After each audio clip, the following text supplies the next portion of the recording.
ketika kita mempunyai pemahaman dan memaknai sedulur papat dengan kiblatnya iku mang secara hakikat iku mau bahwa semua yang ada di sekeliling kita apapun itu sedulur kabeh, berarti yang harus kita pancarkan apa? Cinta kasih. Ya, cinta kasih. Apa ya? Ojo welas asih. Lek welas asih iku kurang apik. Tresno asih sing apik. Gak padha lho ya. Welas asih ambek tresno asih iku gak padha. Welas asih iku dari kata-kata welas dan asih. Welas iku kita kasihan baru kita mengasihi.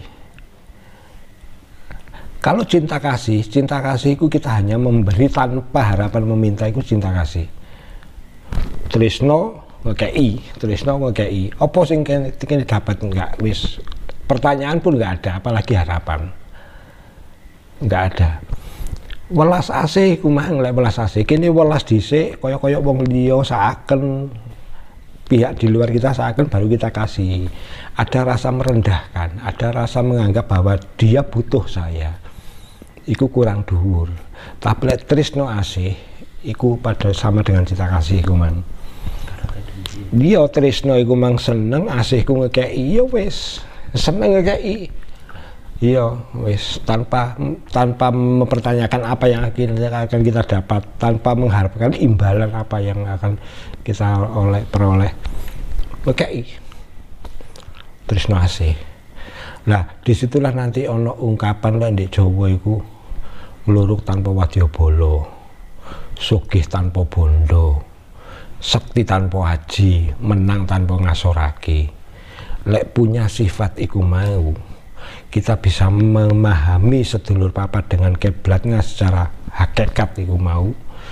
Iku sing ngluruk tanpa wadyabala. Berarti ngluruk iku apa? Kita melabrak tanpa bala tentara. Jenenge melabrak iku biar geruduk ngono ae. Iki tanpa bala tentara. Sekti tanpa aji, kita sakti tapi nggak punya aji-aji. Sugih tanpa bondo, kita kaya tapi sebenarnya bukan kaya harta. Terus marun apa, Mang? Menang tanpa ngasorake, kita menang tapi tanpa mengalahkan musuh kita. Menang melawan diri sendiri, melawan hawa nafsu, bahwa yang kita keluarkan hanya cinta kasih, bukan kebencian, bukan yang lain. Waduh, iku Pak, ikulah sejatinya maknanya sedulur papat dengan kiblatnya iku Mang. Cinta kasih. Lah terus marono, apa iso Kang? Iso. Carane diprogram iku Mang. Programnya. Lek kamu sulit untuk memahami itu dan menerapkan itu dalam pikiran, pola pikirmu dan rasamu, berarti ada yang salah di dalam dirimu. Nyoba diprogram aneh. Programnya keliru nih. Kon buat kon kei Excel gak masuk. Niki kudu di Excel dhisik baru engko gawe nggarap. Kayak iku mau. Jadi gini. Kalau seandainya ada ono wong sing anggap ae kene tingkah lakune rusak, yo jahat, emosional, senggol bacok, wis prangene gak karu-karuan. Terus kemudian kita menganggap bahwa orang itu gak iso dicedeki, harus kita jauhi, terus kemudian lebih-lebih harus kita benci. Nah, iki sing kudu ditandani.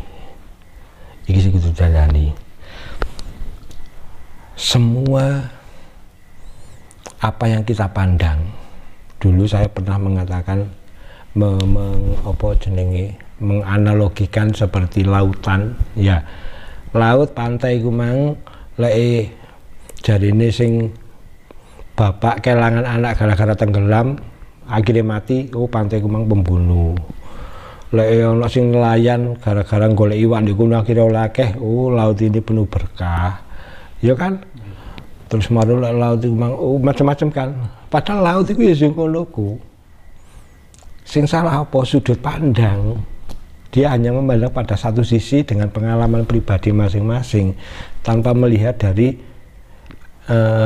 secara keseluruhan bahwa pantai itu dengan segala potensinya. Ya iso menghasilkan iwak, iso menghasilkan mutiara, iso nenggelamno arek, iya kan. Iso macem-macem pantai iku.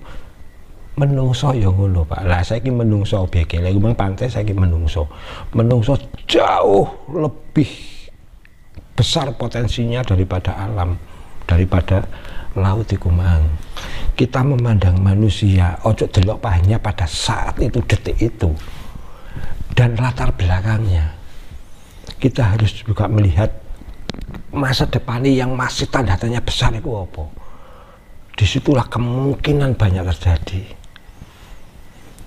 Lek kini hanya terpaku, terpeta kompli pada penilaian pada saat itu dan latar belakangnya, sering kita terjebak. Lek ide pas negatif, ya wis kene negatif tok wis. Kita menjustifikasi, kita menghakimi bahwa orang ini elek, jahat, terus kemudian kejam dan segala macam. Karena kita melihat pada detik itu dan latar belakang. Coba kita saiki program di program nang pikiran ini, nang rasa ini dibuka luwih luas maneh bahwa iku sing wingane dilakoni sampai saiki. Mben gurung mesti masa depan. Siapa yang bisa menentukan masa depan mereka? Kalau sing iso, dan itu pertanyaan besar. Nah, masa depan karena ketidakkemungkinan iku mang, dengan berbagai kemungkinan dan potensi iku mang, apa enggak menutup kemungkinan wong iki kok iso tobat, tadi alim, tadi apik, menyadari kesalahan, akhirnya dhek kalau sama iso tobat ngeluwi kene apike. Lho sapa ngerti? Apa itu mungkin terjadi? Ya mungkin naik. Nah, dengan cara pandang seperti itu, kita akan lebih penak ngadepi wong. Nggak asal nuduh ngono. Bukti ini wakeh Pak. Bukti ini wakeh. Saiki sampeyan ndelok lek di Indonesia, lek di Islam. Umar bin Khattab ngerti. Singa gunung pasir deh. Dia benci setengah mati nang Rasulullah pada saat itu sebelum jadi sahabat. Umar bin Khattab itu wis wong musuh utamane Rasulullah, dia menganggap kapan-kapan ketemu pateni. Tapi ketika dia tobat, loh saiki loh makame malah bersebelahan ambil Rasulullah. Padahal dulu sebelum jadi sahabat kaya ngono, sapa sing wani ambek Umar bin Khattab? Saiki dadi sahabat, malah sahabat utama Khulafaur Rasyidin malah. Lho kaya ngono ku ayo. Terus ono maneh Walid itu adalah salah satu musuh besar Rasulullah. Salah satu musuh besar Rasulullah. Setiap perang sing digoleki Rasulullah tok. Setiap perang. Ketika dia punya anak jenenge Khalid, akhirnya anaknya iso menerima Islam, bertobat, dia menjadi sahabat yang paling dekat dengan Rasulullah, jadi salah satu panglima perangi Rasulullah, Khalid bin Walid. Bapaknya kaya ngono, anaknya kaya ngono. Saumpamanya bukan dia, mungkin keturunannya bisa. Abu Jahal, Abu Lahab, ubahke Pak, anaknya Ikrimah iku mang, terus sama ambil anaknya Durrah itu anaknya Abu Lahab. Sampai-sampai banyak pengikut Nabi pada saat itu, dia adalah salah satu wanita yang ikut hijrah ke Madinah. Lah ketika hijrah, dia dibully ambil sahabat yang lain. Bapakmu itu loh, biar loh, Abu Sopo ini saya nggak kenal Abu Lahab. Sampai dinas di Quran bahwa bapakmu itu musuh besar Nabi. Sampai dikolol loh Pak, Durrah itu wong wanita cantik. Lah ketika itu Rasulullah krungu, akhirnya Rasulullah ngomong apa? Siapa yang sampai berani menghina keluarga saya di hadapan saya, itu dibelani. bapak musuh besar, tapi anaknya jadi lingkaran utamanya Nabi sampai dia ikut hijrah. Ngulu-ngulu ku sapa sing ngerti? Kan gak ngerti. Dan banyak lagi contoh-contoh yang seperti itu.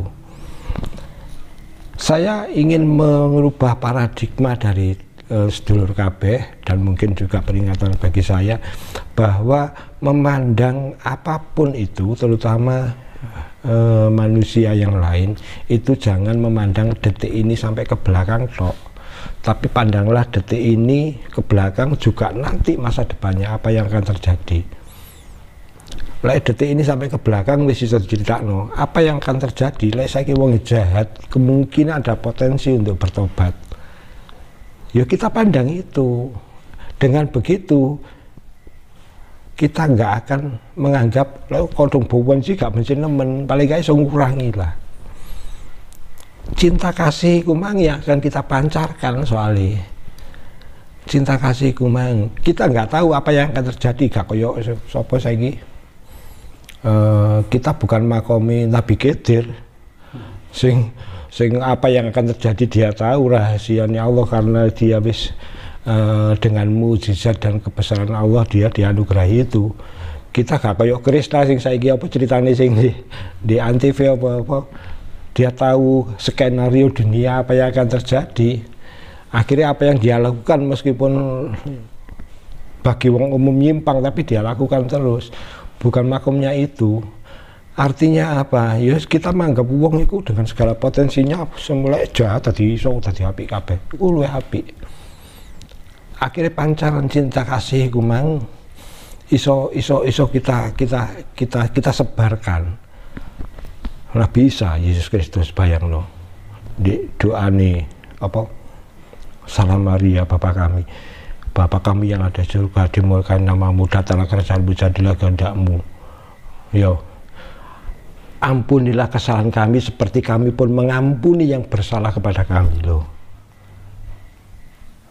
ampunilah kesalahan kami seperti kami pun mengampuni yang bersalah kepada kami. Tadi ono balik Rasulullah sing dhisik tak critakno. Dek pas maem bubur di samping rumah, akhirnya diliwati ambil seorang perempuan BTS, akhirnya tidak mangan bareng tadi lantobati.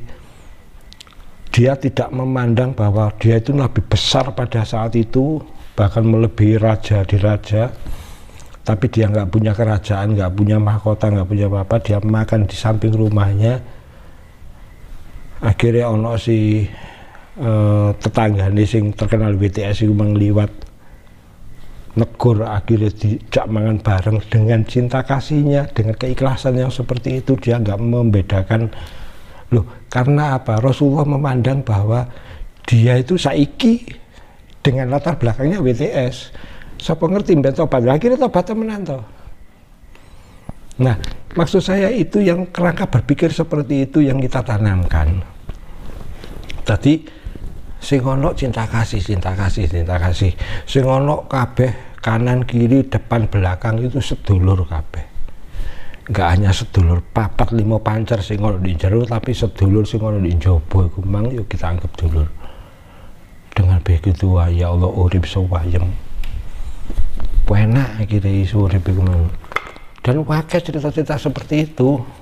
Lek diwuwon saiki waduh mbak karuan. Saya kira delok gini, kadang-kadang kita mendapatkan apa yang kita alami, apa yang kita terima itu sesuatu yang buruk, dan kita terjebak pada pemikiran umum. Artinya gini, di cerita Islam ya Gio, iku ono jenenge Sayyid Abdullah Al-Haddad.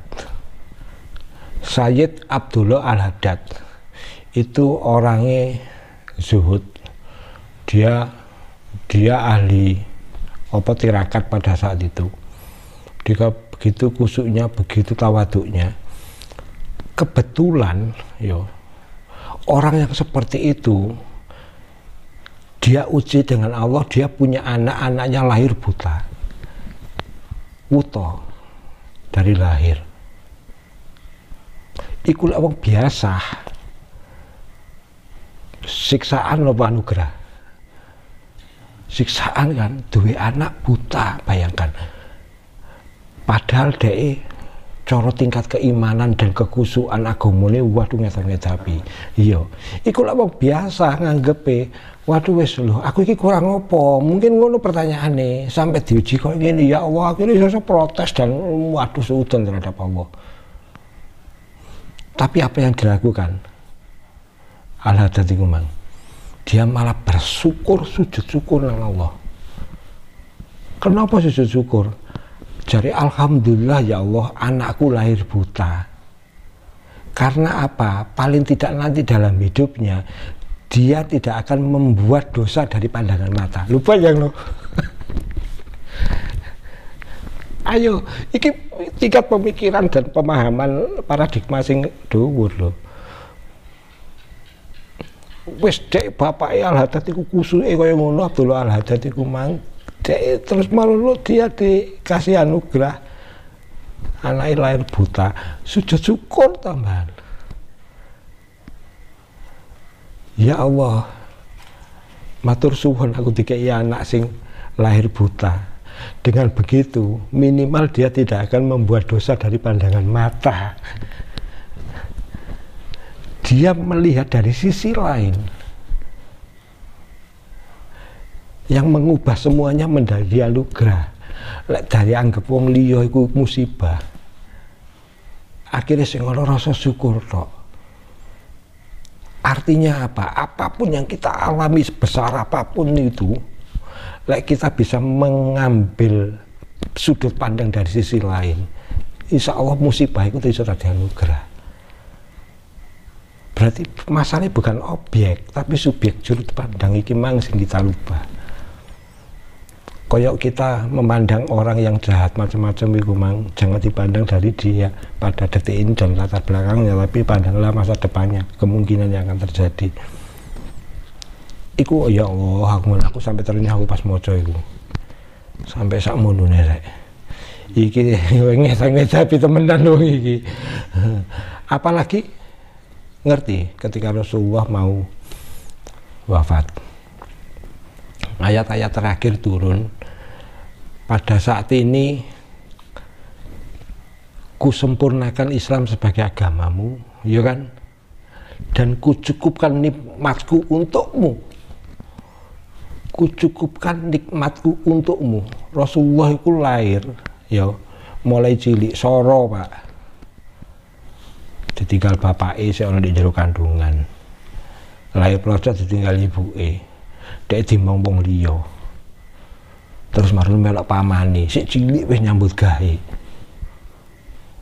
sik cilik wis berdagang, terus marun sugih nuwun sewu oleh bojo tuwek pisan. Umur 25 tahun, istrinya Khadijah itu 40 tahun. Itu nuwun sewu dari sudut pandang umum itu jangan musibah tok Pak. Kalau senengi punya istri kaya, oke. Waduh, Rasulullah pada saat itu miliarder pisan, soalnya dia bisa ekspor impor perdagangan nih. Ya kan nang Sam, itu wis luar negeri pada saat itu. Terus kemudian oleh bojo suge pisan, entek ludes harta benda dek yang ambil istrinya, ke apa? Ke jihad. Sampai-sampai dia sampai sering puasa karena nggak ada yang dimakan. Omai jari ini yo, lendisel di sejarah yang di tempat terakhir itu tidak kurang dari 25 meter persegi di sebelah Ka'bah itu. Ukurannya dengan atap apa itu daun pohon kurma. Itu sampai sekarang itu saksi sejarah itu masih ada. Rasulullah itu terakhir wafatnya itu di mana, di pembaringan sing koyo ngono. Bahkan ketika Khadijah meninggal, kain kafane gak duwe, akhirnya sorban yang dicopot. Tuh wis koyo ngono sorone mulai cilik sampai gurung perang tuh bener-bener gak karu-karuan. Berapa kali perang zamannya Rasulullah, berapa kali dia dibenci, dihujat, dimaki-maki, dikejar-kejar sampai dibunuh. Tapi ketika dia mau meninggal, Rasulullah mau meninggal, Apa jari Allah, ku cukupkan nikmatku untukmu. Nikmat itu bukan siksaan, bukan penderitaan. Ku cukupkan nikmatku untukmu. Artinya apa? Saya ingin merubah bahwa apa yang kita alami, soro, waduh kiri, gak karu-karuan, itu ternyata nikmat. Itu bukan siksaan, bukan azab, bukan is. Anggap baik itu nikmat semua. Soalnya Rasulullah sampai koyok ngono yang dialami. Cobaan mana yang lebih berat dari Rasulullah?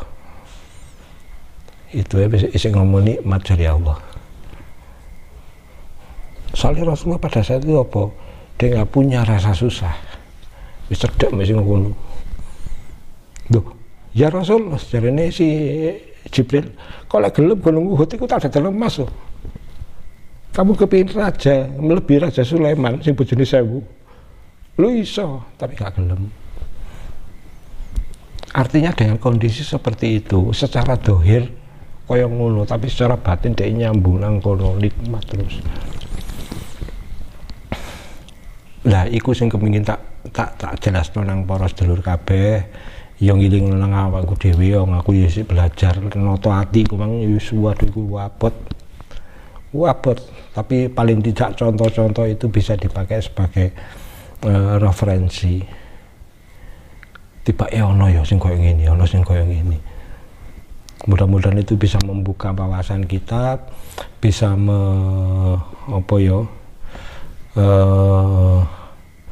menambah apa yang akan kita programkan kepada komputer kita iku mau, memprogram iku mang supaya kita kebencian bisa hilang, dendam segala macam, rasa ngeluh, rasa sembarang kali iku mang iso hilang, semua hal negatif sedikit demi sedikit hilang. Terus kemudian yang ada cinta kasih iku mang. Apa? Trisno asih, bukan welas asih. Iku sih.